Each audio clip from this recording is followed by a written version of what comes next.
देश में corona virus की स्थिति को लेकर पीएम मोदी कोरोना से सबसे ज्यादा प्रभावित 10 राज्यों के 54 जिलों के कलेक्टरों के साथ वर्चुअल बैठक की। इस बैठक में इन जिलों के कोरोना संक्रमण के ताजा हालात और उन पर नियंत्रण की चर्चा भी हुई, जिसमें रायगढ़ कलेक्टर भीम सिंह भी शामिल हुए। इस बैठक में छत्तीसगढ़ के बलौदाबाजार, भाटापारा, रायगढ़, जांजगीर चांपा, कोरबा और बिलासपुर जिलों के कलेक्टर जुड़े।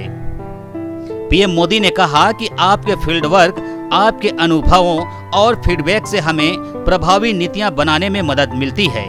यहां तक कि टीकाकरण अभियान की रणनीति बनाने के लिए भी हम राज्यों और अन्य हितधारकों द्वारा सुझावों के साथ आगे बढ़ रहे हैं। पीएम मोदी ने कहा कि स्वास्थ्य मंत्रालय 15 दिनों के लिए राज्यों को टीके के संबंध में जानकारी प्रदान कर रहा है। वैक्सीन की आपूर्ति से आपको टीकाकरण की समय सीमा को प्रबंधित करने में मदद मिलेगी।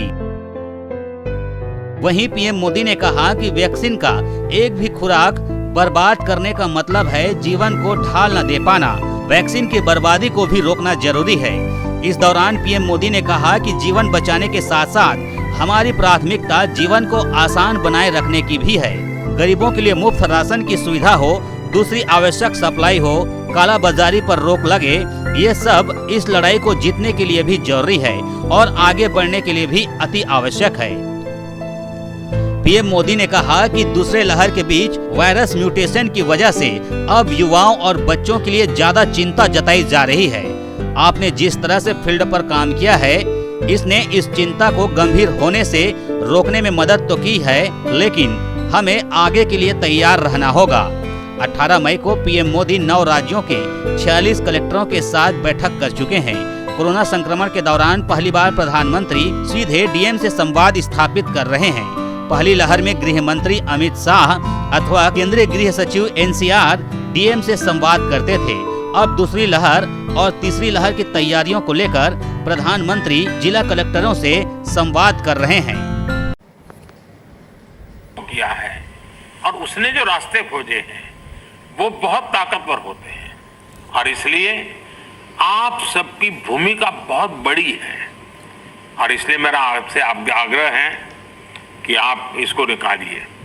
दूसरा, पिछले 100 साल में किसी के जीवन में इतने बड़े संकट से जूझने की जिम्मेवारी नहीं आई है। आप डिस्ट्रिक्ट में बैठे हैं, आपकी जिम्मे सबसे बड़ा बोझ आया है। आपने बहुत चीजें ऑब्जर्व की होगी, मानव मन को ऑब्जर्व किया होगा, व्यवस्थाओं की मर्यादाओं को देखा होगा, कम से कम संसाधनों का ऑप्टिमम यूटिलाइजेशन करके आपने एक नए रिकॉर्ड प्रस्थापित किए होंगे। जब भी मौका मिले इसको जरा जरूर अपनी डायरी में लिख करके रखिए। आने वाली पीढ़ियों को आपके अनुभव काम आएंगे, क्योंकि पिछली शताब्दी में 100 साल पहले जो बड़ी महामारी हुई वो उसके उतने रिकॉर्ड उपलब्ध नहीं है कि वो लड़ाई उसका रूप कैसा था, संकट कितना गहरा था, कहाँ क्या हुआ, बाहर निकलने के रास्ते क्या खोजे गए। लेकिन आज हमारे डिस्ट्रिक्ट के अफसर अगर ये डिस्ट्रिक्ट गैजेट की तरह इसको बनाएंगे तो भविष्य की पीढ़ियों को भी हमारी ये मेहनत, हमारे अनुभव ये आने वाली पीढ़ियों के लिए भी काम आएगा। और मैं आपको भी इस सफलता के लिए, इस मेहनत के लिए और आपको और आपकी पूरी टीम को जिस प्रकार से आप लोगों ने इसका नेतृत्व किया है, आपको बधाई देता हूं, आपकी सराहना करता हूं और मैं आशा करता हूं कि आप और अधिक सफलता प्राप्त करेंगे, तेजी से सफलता प्राप्त करेंगे और जन सामान्य के अंदर विश्वास पैदा करेंगे। सामान्य मानवीय का विश्वास विजय की सबसे बड़ी जड़ी बूटी है, सबसे बड़ी जड़ी बूटी है। इससे बड़ी जड़ी बूटी नहीं हो सकती है और ये काम आप आसानी से कर सकते हैं। आप स्वस्थ रहें, कार्य का बोझ आपको ज़्यादा है, मैं अनुभव करता हूँ। अब बारिश की सीजन आएगी तो और एक सीजनल जो प्रेशर रहता है वो तो बढ़ने ही वाला है, लेकिन इन सब के बीच भी आप स्वस्थ भी रहें, आपका परिवार स्वस्थ रहे और आपका जिला जल्द से जल्द स्वस्थ हो, हर नागरिक स्वस्थ हो, ये आपकी कामना ईश्वर पूरी करे, आपका पुरुषार्थ पूरी करेगा। मेरी तरफ से आपको बहुत शुभकामनाएं, बहुत बहुत धन्यवाद। अभी तो माननीय प्रधानमंत्री जी ने इसी सभी कुछ 8-9 राज्यों के कलेक्टर से बात किया।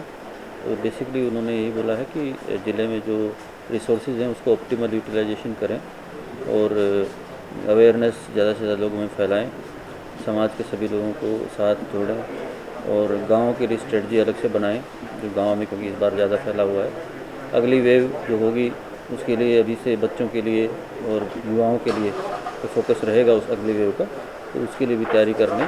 पीडियाट्रिक जो वार्ड्स हैं वो तैयार कर लें और बेसिकली उसके हिसाब से उनका डाटा भी एनालिसिस करके तो उसके हिसाब से अपनी स्ट्रेटजी बनाएं और ऑक्सीजन बेड है या ICU बेड है उसका अपना समीक्षा कर लें।